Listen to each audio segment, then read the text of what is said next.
let me see if I can summarize some of the thoughts. You know, as far as I can understand what Matt said, it's basically, you know, it's time to do something like that, and I had to present something to the Regents considering the current situation. And I think Matt, what I inferred from what Matt was saying, that we're in a situation now where this state funding is being cut, and libraries, as usual, aren't a top priority. As a matter of fact, they're probably lower on the priority list than they've been in a long time. However, you know, I get a sense that, you know, from what Lisa said, that, yeah, this is a good idea. And Mark says that, you know, obviously, the same person or persons who had their hands on the first report 12 years ago also have their hands all over this one. But I also get a sense that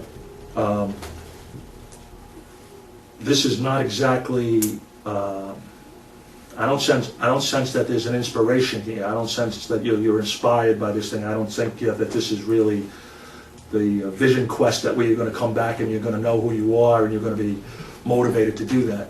Neely? I mean, does it motivate you? Does it make you get up in the morning and say, "Wow, I'm going to go to Babylon now, and I'm going to use these ideas, and I'm going to apply this to what I do at Babylon"? None at all? Not at all. Not at all. How about you, Tom? Tom, you've been around a while? Yeah. What does it do for you? I mean, it's a map. It's an idea as far as where to start and where we might not eventually reach it, the 2020 vision, because of everything that's occurring so quickly. Mm-hmm. But at least it's a guide to more or less let people know that we're here. Like you're saying, the legislature, the governor, things like that, people like that. Let them know we're here and that we have a plan for the future. It's very important that we're not under the radar. And this allows us to be in the game. I think that's important. Yeah, okay, in the game. So you're seeing it not so much as, well, it obviously states that this was prepared for the Regents, but I also got the impression that when we went to NYLA and there was the hearing, that it was also have to have some applicability to what we do. For example, what do you feel about the models that the report talked about and the recommendations? I mean, you're a big library, you do a lot of things, and like I said, this is not the first time you've seen something like this. Well, I think a lot of the things we're looking towards doing, we're doing now. Like what? Like, you know, as far as what communities will look at as a public library exists in the future, in the near future. You know, I mean, it's not just all about books anymore. It's about community meetings. It's about meeting space for people that might not ordinarily come to a library for books anymore. They might download books. They might find other avenues of entertainment. But we have to be part of that. We have to bring people in a way that we might not have thought of doing recently, and maybe in the future it might be different. What do you think about that, Mark? Who was this written for? Yeah, that's what, you tell me. Who do you think it was written for? Certainly it was written to bolster our efforts upstate. Yeah.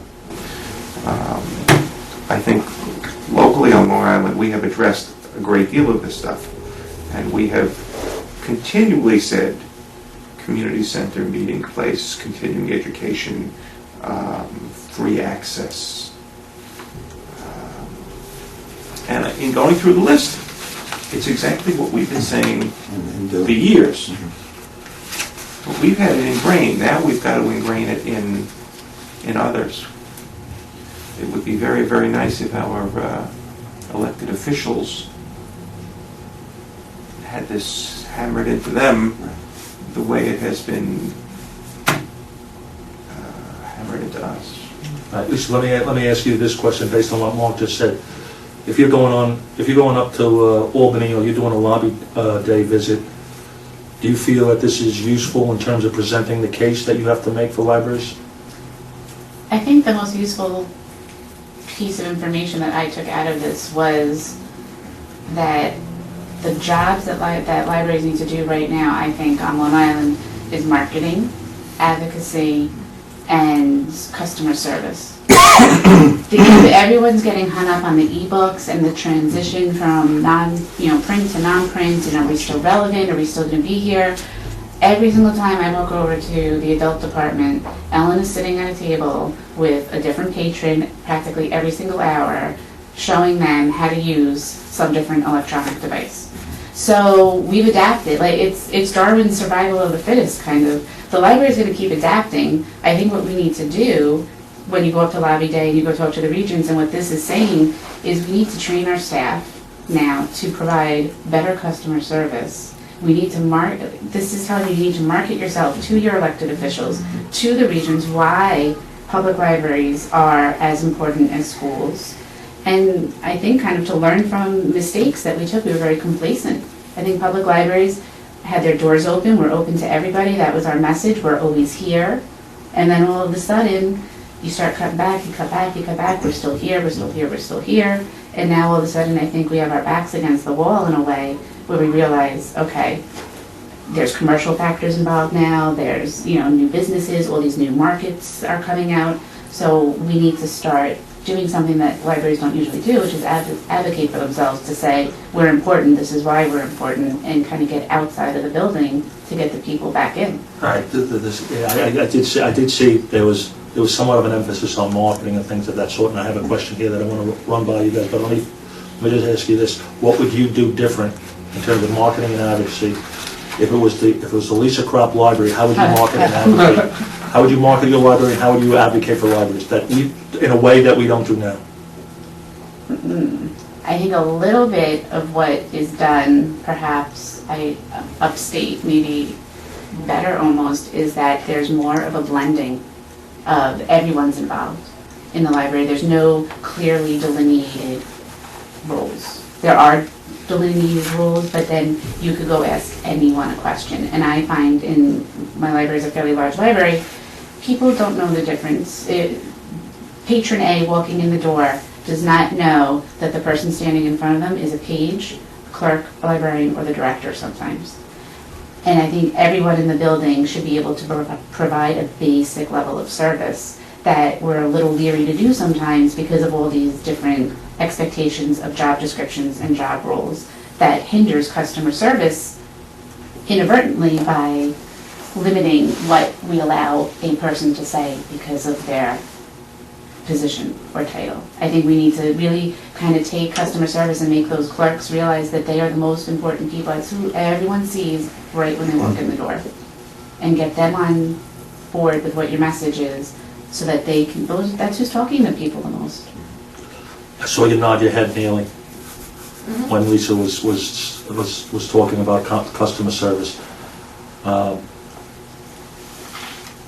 What do you think about what you just said? I agree with her. I was thinking, because you started off the question about marketing, and Now you have a background in marketing. I was thinking of my past experience, how there was no delineation. The team was the team, and our sales numbers were a group effort.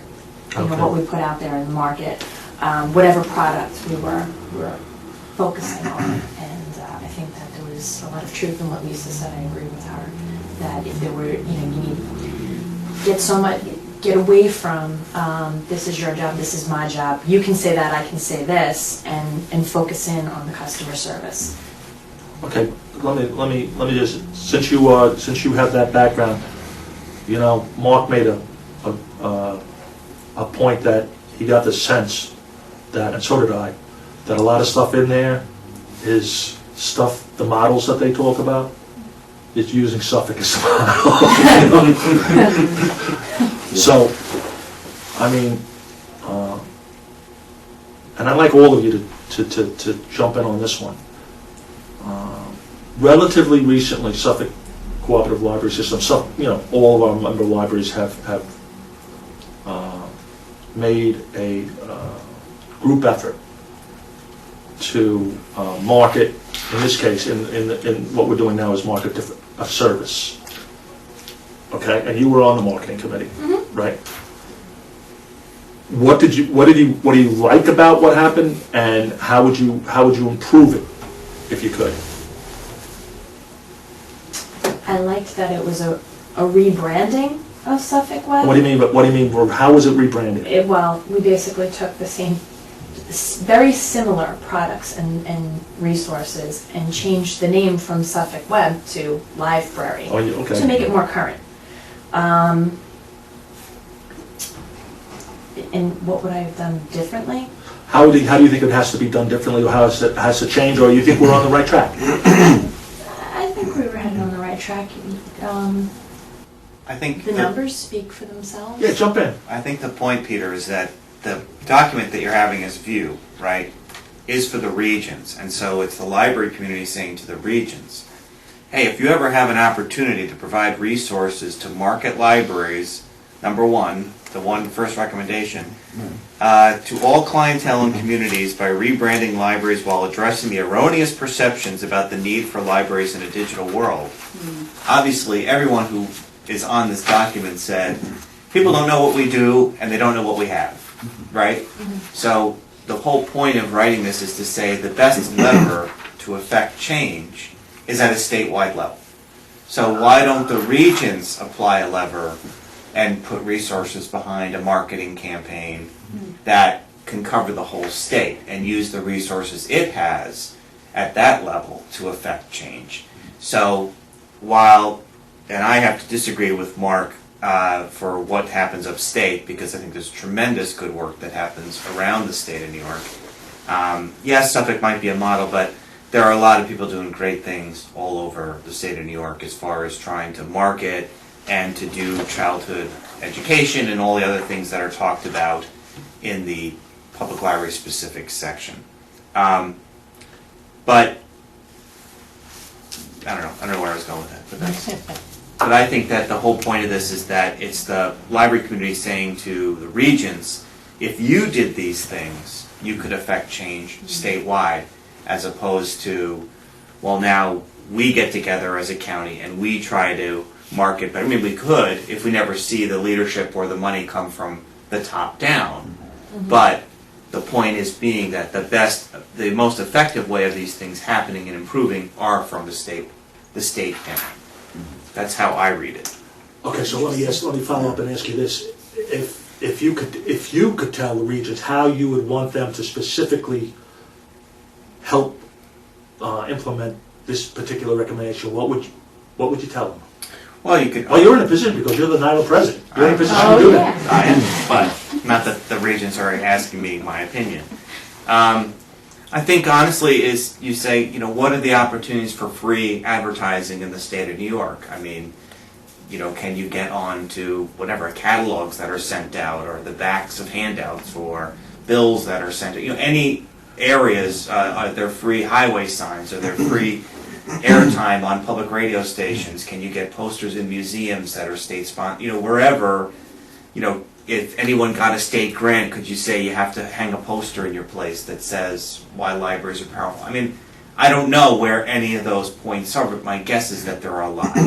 I know that when I receive free material from my state senator or state assemblyman, that's paid for by state dollars about the good things they're doing for my district.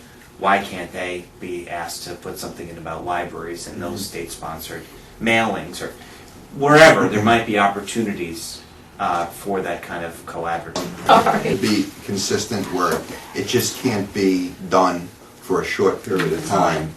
It has to be just like our lobbying efforts have to be. It has to be ongoing. So marketing is the same thing. If you market yourself, you have a particular program that you're marketing, that works for a particular length of time, but then you have to go on to the next thing. You have to keep marketing yourself. It's just like lobbying. What we do is we go to the legislators, and in this case it's lobbying the regions. You have to consistently go and tell them what you're doing, what your message is, because they will forget about you. There are other things that they're worried about. Too many messages Too out many there? messages out there, right? So we have to do this and consistently keep it going. Now, you have a public relations department at Brentwood, Right, yes we do. And tell me, if you could take one thing that you do at Brentwood and say to the regions, this is what you should do, what would it be? It probably would be having a particular division or people involved in the marketing process, not having it done piecemeal. I think it's important to have that individual dedicated to doing what they do best, and that's marketing. That's putting together press releases, that's doing your newsletter, that's going to radio stations, television stations, continually to get your message out. I think that's what I would tell them. And who would this person work for? I would hope maybe library development or the state education fund. What do you think about that, Ellen? I thought you were talking about individually in Brentwood having a marketing person. But we do. You do? Oh, but Yeah. you're saying the state should have They should have. in charge of marketing libraries? Some go-to department or person that would be responsible for doing it. I think that it flows out better that way. The That makes a message lot of gets out. sense. And it would be somebody that we would have access to, that we could Exactly. talk to and say, we need to push this or that. So let me ask you, Ellen, how do you, I mean, you guys, from what I can tell, you guys do, you also have an in-house PR function. Me too. How do you handle the PR function? How do you guys at Half Hour Hills handle the PR function? We have a team that meets on a monthly basis. So we have somebody from each department. Lisa's on the team as well. And we pick a product or a service, and that is consistently marketed. It's in the newsletter, it's on the button. We're doing universal class right now. That's the thing that we push in our posters and our programs, everything like that. So we try to make a consistent message throughout all the different, put it on the webpage, throughout. And we pick this one focus, and we do that for a period of time. One service, one program, that kind of thing? Right, and another piece of it that's Just like very Suffolk important. did. Yeah, that's very important, that sometimes gets overlooked, I think, at other libraries, is staff training. If we're going to be promoting universal class, and as Lisa was saying, the first person that people come into is, they may come to the CERT desk, and they see a clerk behind that, and they may ask if you should be so lucky that they read it in your newsletter. And then they come to the CERT desk and they ask about it. The person behind the desk has to have at least heard of it. So we need to get everybody, trained up and familiar with whatever it is that we're promoting. And I think that sometimes that piece kind of falls between the cracks. The librarians may know, but the clerical staff may know. The pages, they need to be included as well. So, but what you're saying is somebody could walk in and they might have a question about a program or service, and you're not entirely certain whether the entire staff knows what's going on. Yes. Yeah. Right. Is that, you find that too? You all find that? Sure. Yeah. Absolutely, with the That's larger an staff. And it's very difficult to get everybody trained and everybody familiar, but, do your best. And then ask them to talk to their colleagues about it as well. I just want to ask Mark about this marketing question and everything that's incidental and associated with it, because I get the impression that my friend Mark is a one-man PR show at North Bath. Am I right? Tell us a little bit about, and your capacity as a director. Now you serve about, your service area is about what, 25,000 people? 31. 31. And am I right? You're pretty much the whole show when it comes to that. Tell me what are some of the things that you have to try to do, basically, again, being a one-man band. You're right. We have part-timers who are on the ball, and we have part-timers that are clueless. Yes, they can check out books, they can check in books, they can generate a library card. They can answer reference questions. Sometimes they can even log somebody on Pharos and extend their time, and sometimes they can't. Right. So we've got to address that. I've been sending out gazillions of emails. I know, I get them. Okay. I'm waiting for system to clamp down every time I send out, 15,000 emails, because originally, 10, 12 years ago, they were not happy with us doing that kind of stuff. And I'm sending it out through the Suffolk web accounts. And I get reasonable responses to them. In addition to I really don't want to see this anymore because I moved out of the district 4 years ago, and that's okay. We do a lot with consistency in posters and flyers and Oh, when you say we, you mean you. Yeah. Posters and flyers are done by somebody else, Oh. but she's very, very consistent.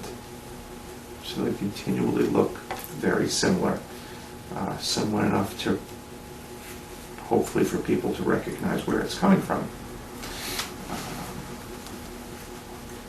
All right, let me just throw this out. Mark mentioned email bombs. That's always been talked about. How many of you actually do email bombs? We use No. constant contact.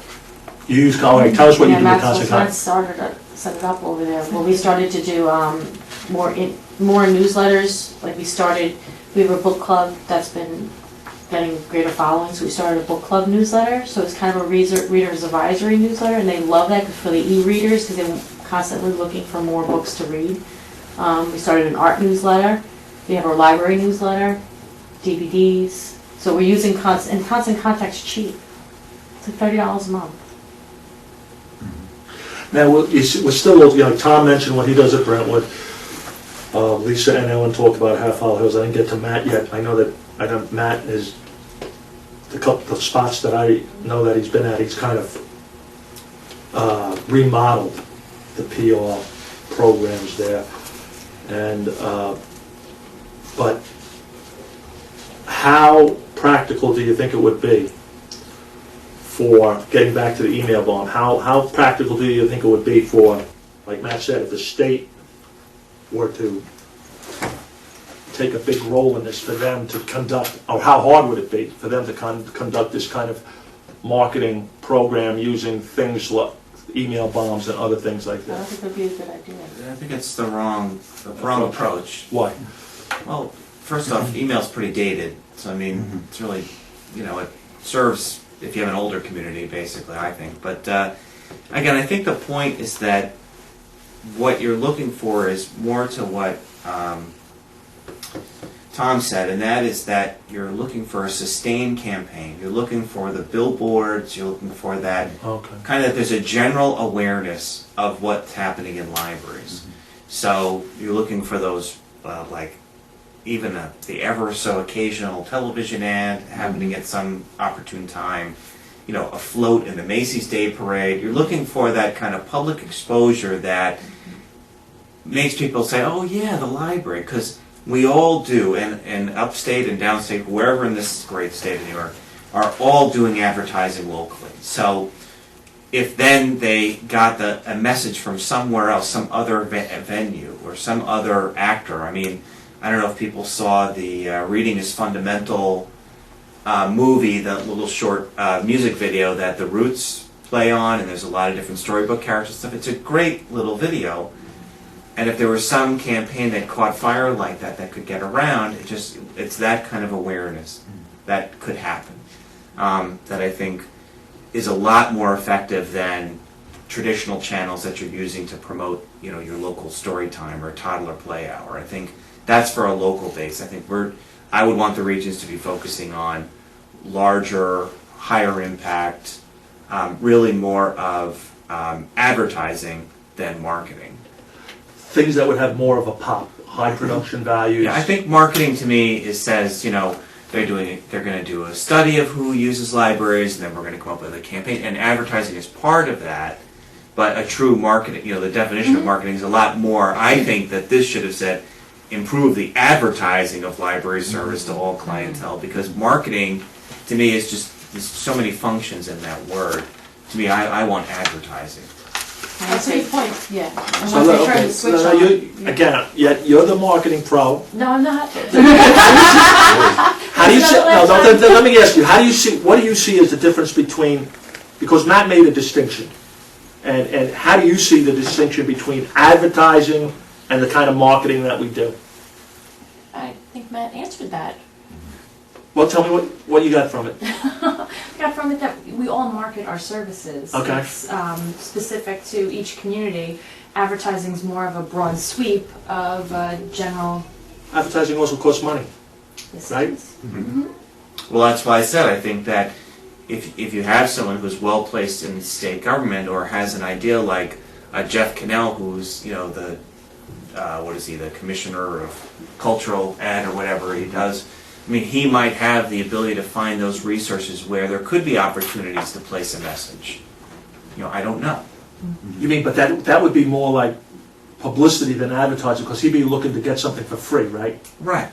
Yeah. But again, there might be a way where at the bottom of every New York State road sign, it could say, and don't forget to go to the library. I don't know. I'm just saying Yeah, I that know. he could see that maybe DOT has a program where on the blue signs on an exit ramp that you could put the library symbol, right?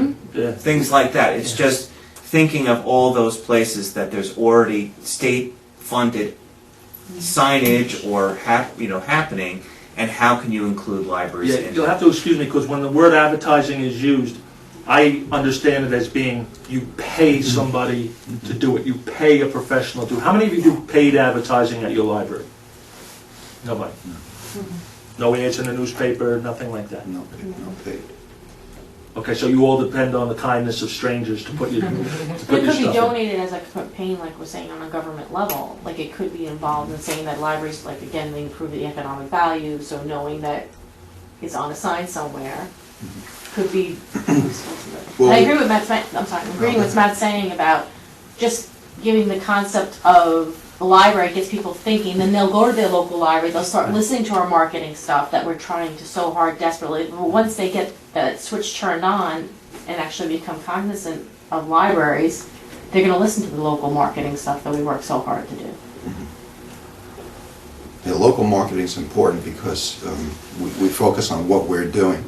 On the state level, it would be more difficult to focus on, say, something we're doing here in Lindenhurst versus something that's being done upstate. It might be different. Every community is different. So a concentrated effort on a local level has to be there. It's always important.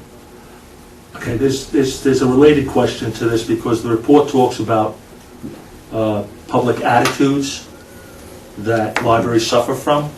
And I think part of this marketing emphasis is certainly to some extent trying to put your best face forward in terms of what you do and make people aware. But also, I think part of it, especially from this statement in the report, do you get a sense that it's also an effort to do away with the old stereotypes of libraries that may or may not still persist? Let me just ask Tom, how do people view your library? How do you think they view it? With indifference? Do they see it as a modern community institution that we all think we belong to? I mean, Or how do you know? How do you know? my feel is that we used extensively. We had over 700,000 visits last year, and it's different. If you look at the statistics, it differs from a couple of years ago. There's more use of online services. Circulation is more or less leveled off, but more people are coming in. They're coming in for programs. They're coming in for meetings, and I think they look at it as a community, as the community center, the public library now in our community. Okay, so let me turn the question over to Lisa in terms of what do you think those bad attitudes are that public libraries suffer from?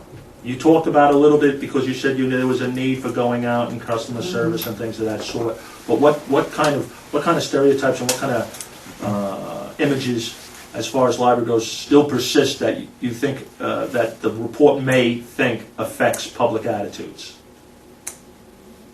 I think it's just a complacency factor in that, and it doesn't just affect libraries. I think this affects almost everybody, is that there's a difference between marketing yourself and your services and bragging, and that libraries sometimes take a step back and aren't as proactive, I think, as they should be in terms of saying, look at us, look at what we're doing, or being almost aggressive in a way of saying, this is why we need a new building. As you see library buildings staying stagnant and kind of crumbling, and people are a little fearful to approach their communities, but you know what, if they make themselves a vital part of that community, then that's the trick, is to make it that you're just a necessity. People think that I have to go there to answer whatever question it is, to get a book, to go to a program, to go for a service. And that's where I think libraries have to kind of pick up the pace a little bit, is to make ourselves as important and viable as all the other squeaky wheels out there in government and in funding areas, so that you're an essential service. Can I I'm sorry, jump go in? ahead, Al. On the stereotype business, I know that we're all very anxious to break the old, librarian in a bun, but I think that it's not necessarily, some of those stereotypes that are built into people's brains are not necessarily bad, and if we can use what people already think of libraries and add to it or tweak it or somehow, I think that they think that we're nice and they can trust us and that we're kind of neutral, a safe place, good for children. Those are the things, those are the stereotypes that already exist in people's minds. And then if we could just use those and build upon them, I don't think we need to rip them out. Some of them, I think, there's, one stereotype for my department is that either small children don't belong in a library because a library is a quiet place, which is certainly not true anymore, I don't think. There are quiet places in the library you can go, but if I am doing a 2-year-old program, that room should not be expected to be a quiet room. And special needs children, I think that you have to start marketing to specific areas of your community to say, everyone is welcome here. Everyone is welcome here. We say it, but unless we go out to those people, who's not coming in? I think libraries have to also constantly look and say, the regular folk that always come through the door are coming through the door. Who lives here and isn't coming through the door, and how come? Is it because I have 3 children and I can't get a stroller through the front door because it's too narrow? Is it because my child is 12 years old and autistic and is going to flap and I'm afraid they're going to not understand what he's doing and they're going to, kick him out? I think we need to work with those different groups, because then we become an important place for them to go, and then when we need them, whether it's for money, for taxes, to support a service, they'll be there for you. Danielle, you just started at Westhampton as a library director. How do you want that Westhampton community to think of your library? Community center.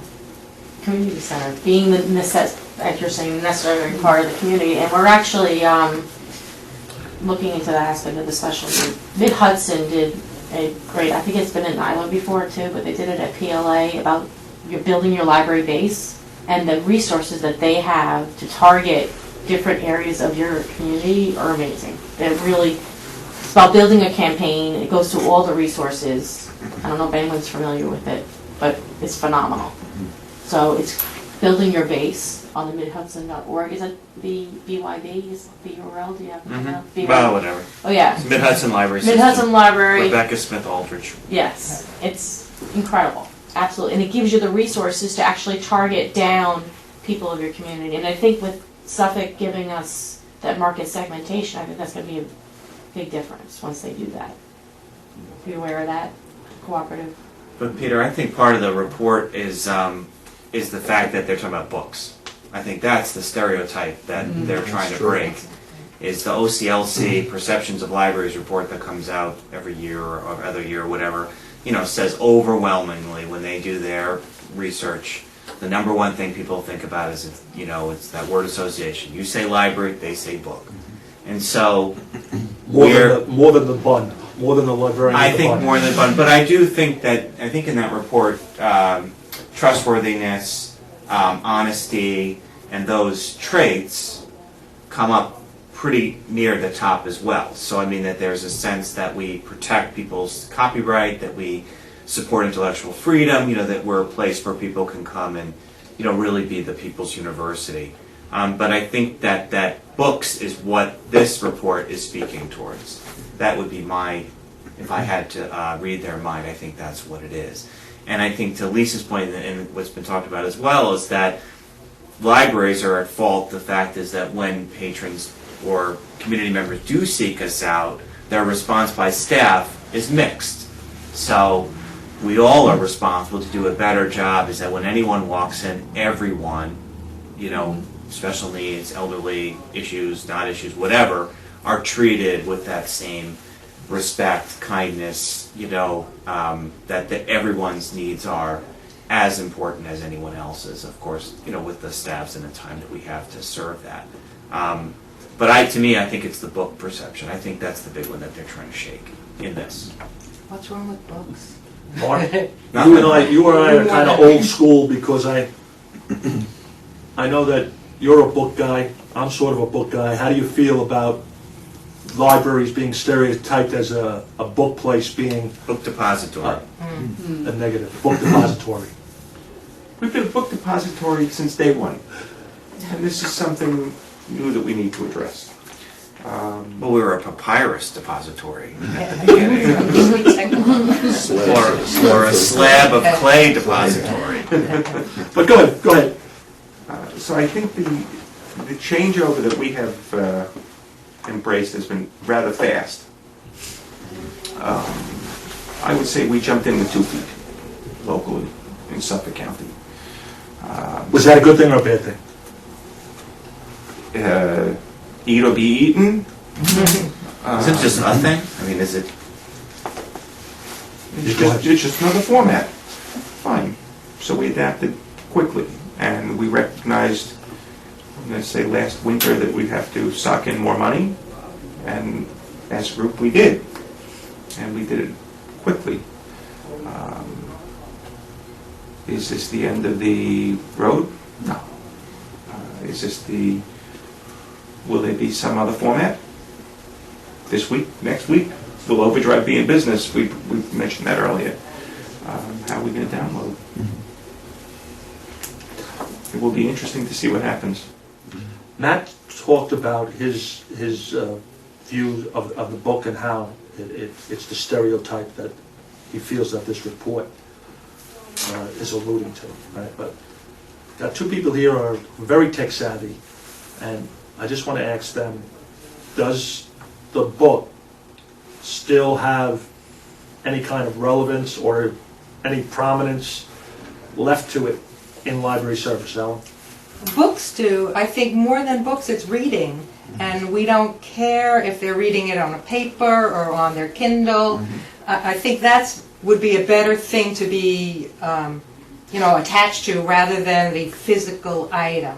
So right now people think of books and reading kind of, I think, in a connected sense, the general population. So that's okay. If they think of books and they think of us and they think of reading, that's great. We're just going to give them a book in a different format, audio or e. But that's the work, because that's the Yes, that's the the work. perceptions report doesn't say you say library, I say reading. The Right, report says you say library, I say Right. book, which is now dated and right. something that Yeah. a lot of people don't want anymore. But if we use books, So- then just make a slight turn and turn it Well, into reading. The ALA has We'll be been okay. trying to do that for a billion years. Oh, okay. I mean, well, they do. I mean, they sell reading. Yeah. Everything says read or read, or they've had campaigns about reading, not books. Right. And I think that we guard the books. That's what our staffs do and what we catalog and what we're known for. So I think you're right. I think it's a huge change, though, to change that perception that it is reading and not books. Yes, I agree with you. Under the president, I went to Brooklyn Public Library last week, where the president of the New York Public Library, president of Queens, and president of Brooklyn. It was great. It's phenomenal.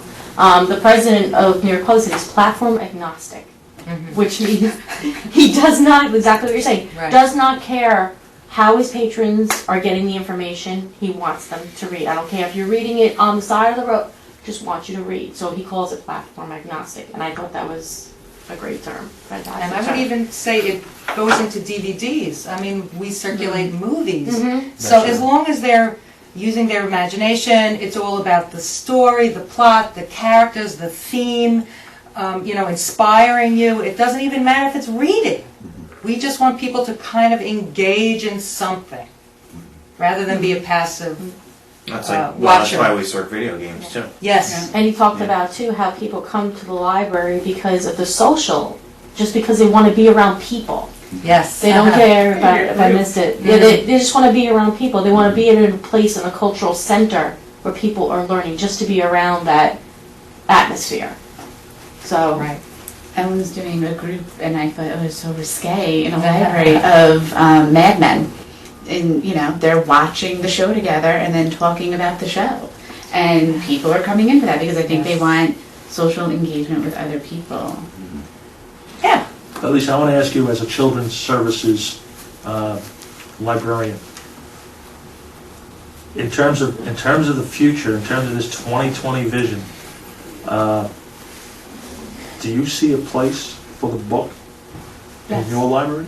Yes, absolutely. And what role will because what will it play? Will it be a prominent thing, or will it be a niche audience, or? If I wanted to be very literal about it, a 2020 vision, you know, I need books. I'm not going to read a story to 2-year-olds or 3-year-olds using a Kindle Fire. I'm going to be using a book. I might show their parents some other things that they could do while they're at home with the library website or with their Kindles or their iPhones or whatever device is, you know, the flavor of the month. But I think books are what get certain segments in, and the baby toddler is, I feel, since I'm a children's person, the most important segment to get in, because if you get them in early and correctly, you have them, you have their parents who are going to vote for your budget, and then you're going to get those kids to kind of hopefully go throughout and meander into all your different departments. And we all have teen departments now, which before there really wasn't an emphasis on teens as a segmented population. Then they go over to the adult department, they go into the senior department. We have departments for everyone now. There's an age, you know, range there for everybody. So I think books are going to be in and out of all of those different populations in different ways to keep them coming. All right, we're running out of time, so I want to ask this last question. Okay. Would you add anything to the report to make it more robust, to make it more relevant? So I'm going to start with my old friend Tom Tarantowicz. Well, you know, it's hard to say. I mean, if you look at all of the recommendations, it does cover a lot. And it does go into marketing, which I'm most concerned about. Marketing ourselves for the future. I would have to agree that the report doesn't, I don't see it, maybe it's listed about revisiting what's going on like we discussed in a couple of years. I think that's important. And that's not included here, that any kind of thing where it says, you know, in a couple of years we plan to come back. It's not included there. It's like, would you say that it's I don't want to lead you to an answer, but it's like, here it is, see you in 12 years. Right. That's what I would be most concerned about, because 12 years, if we're looking at what has been done in, just like we said, the last couple of years, 12 years from now is an eternity for what business we're in. You know, we talked about Kindles, we talked about downloading material, we talked about different forms of, like we talked about years ago, remember the VHS versus the DVD, and how that changed. That sounds like a million years ago. It does. And yet that's not too far off, if you think about it in the scope of things. Things move quickly, so that would be my major concern. I don't know, you know, we have to push, I think, the Regents to look at this question in More frequently? More frequent time. Well, what about standards would you measure by then? Like, there would have to be a group of standards that would have to be developed so that they'd be measurable. Well, then they're working on library stuff, Yeah. which is important. Right. I'm saying we probably would have to come up too with measurability. Sure. To on top of that, if you're gonna look back, you're gonna have to look at what's gonna be the standards to Yeah, measure I to see just- if you're successful or not. I just think things change so quickly, we're not even thinking about things 5 years from now Right. that might be included in a report that's done 5 years from now. Going to jump around a little bit. Mark, would you add anything? Well, one of the things that I see in here that I would like to expand on, and it's investment in your public library facilities, investment in your staff. And I'm concerned that that's going to fall to the wayside for a lot of these other more exciting things. And granted, some of these other things are very exciting. So yours is more of an, you would like to see more of an emphasis on facilities and investment in I want to see them bricks and mortar. recognize that we need to be around a whole lot longer and funded by not only our local people. And we have traditionally been dropped by the wayside by our elected officials. Okay. Neely? You have nothing to add in terms of an improvement? Nothing that you felt was, okay. I'm gonna go with my friend Ellen then. Ellen? I would reiterate what everybody said, and I agree with what Lisa said about seeking out those areas of the population that maybe don't come in. Maybe we should be out of our building and be more mobile as society gets more mobile, and not wait for people to come into us, but go to that senior center. I think a lot of us do that already, but So I you think think that's that could important. have been included in the report in terms of talking about librarians actually getting out? Yeah, yes, outreach, more of an outreach. Oh, outreach, okay. That's More what outreach. we know about outreach. Yeah, it We know didn't that really talk about outreach that much, did it? No, I don't think other than just in a string of the other things. I've been dying to ask this question of Lisa. Do you think the report did justice to creating young readers and children's services? I'm not sure about that. I think it could have emphasized it a little bit more, or as a separate. I believe it was kind of a combined bullet point from what I remember, and I think that it kind of deserves to be out there on its own. I'd have to go now. And I'm going to switch the question up a little bit for Danielle. Taking a look at this report, and you have an advanced degree in public policy and things. Is this busy work, or is this a busy work report, or is this something that has the potential to have relevance for us? I think it does have, well, I think, again, it creates structure and guidelines, and you have to start there. You have to start, so you have to have some place where people have a structure and guidelines to actually branch out from, and then maybe, like what Tom was saying, you go back and then you reassess. So I do think I don't think it's busy work. I think it actually creates guidelines for even people new, such as myself, to come in a position and to be like, okay, well, I can kind of look at this and go by this and kind of create my own zone from this and branch out from here. And so. Mr. President, the final word is yours. Is it? Wow, What do you- that happens clearly. Feel free to comment on either the my busy work remark or what you would add. For example, we were talking before, NYLA didn't really have much of a role in helping prepare this report, right? Right, Is that a weakness? not necessarily, Okay. because I think that there is a very fine Regents Advisory Committee on libraries that is able to do that work. I don't know why NYLA has to necessarily be present. We, when the commenting period ended, and we sent a letter from NYLA Council that, wholeheartedly endorsed the report and, congratulated those of the committee for the good works that they did. The only thing I think that is the most interesting is the first part of it where it says the recommendations for all, right, for all libraries, because that to me is where the real power of the Regents comes in. And the third one, to me, is a big one that is the most intriguing, and that's to collaborate to integrate services and collections of all types of libraries while developing a transparent and seamless world of library services that are ubiquitous and instantaneous, yet personalized and flexible, serving all ages and needs. What does that mean? What does that mean? Good. I mean, that... Where's the blue page library I everywhere? favor that. But I mean, to think about what it would take to actually get involved with that, and I know they talk about the Hauppauge project, and they talk about the Digital Library of America, which there were some words about recently. I mean, I think that's their thinking, was that we would be involved in those projects, and the assets that New York State has could be added to these national and international projects that are trying to bring source materials together. But to me, that's a big one. I mean, that would distinguish libraries as guardians of these precious assets, and then being able to share them on a larger scale on any device, in any format, to any age group, anywhere. And that to me is the most interesting part of it, and I would hope that gets embraced and gets really developed by hopefully some